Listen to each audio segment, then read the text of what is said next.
So I'm at LAX. I'm not sure how good this audio is going to sound, and there's an announcer that's piping in every couple minutes, so I'm gonna do this quick. Just over a month ago or so, I bought an iPhone. I've been on Android for the last probably year and a half, 2 years. If you go back in my videos in my channel, I switch almost every year, every 18 months between iOS and Android. I think it's a super valuable thing to do as a designer, learning the different conventions and the different patterns. I'm really trying to immerse yourself in an operating system. After I bought the phone, did like a half an hour, 40-minute like overview of my reactions to the things that like surprised me, the things that like overwhelmed me, the things that underwhelmed me, and I was editing that footage and realized that like it's not what I wanted to say.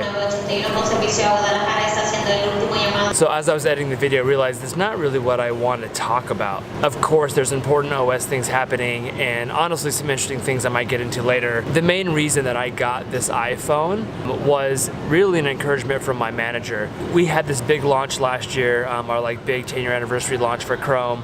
And honestly, that launch was really hard on the team. It was a lot of work.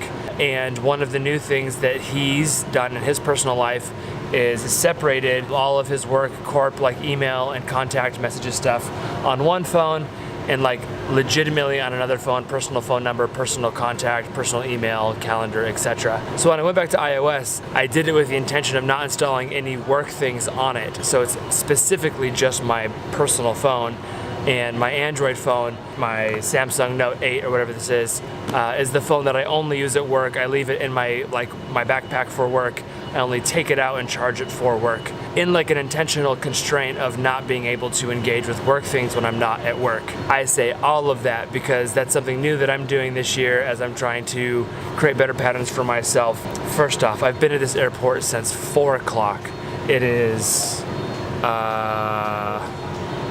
it's 8:35. My father-in-law is a very successful lawyer and very, very anxious and anal about being early.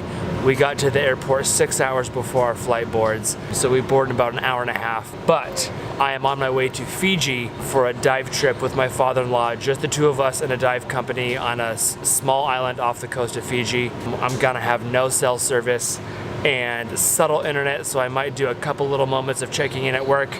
But symbolically, I am at this moment powering down the work phone. I'm gonna do my best this next 12 days to really enjoy the time away. It's a really unique vacation to be away from my whole family, just with my father-in-law. I'm getting to dive and hang out on an island. So I'm looking forward to it. I honestly feel inspired with this extra time to actually make some videos, which seems counterproductive, but I often don't do this because I don't have the time. So having free time makes me want to document and process and things. So maybe more of this to come. But until then, I'm disconnecting. I encourage you to question how much your work and your personal things overlap and how easy your phone can distract you from maybe some things you should be focusing on, be that work or not work. Okay, that's enough. I'm gonna go board my plane. See you in Fiji. I can't sleep with my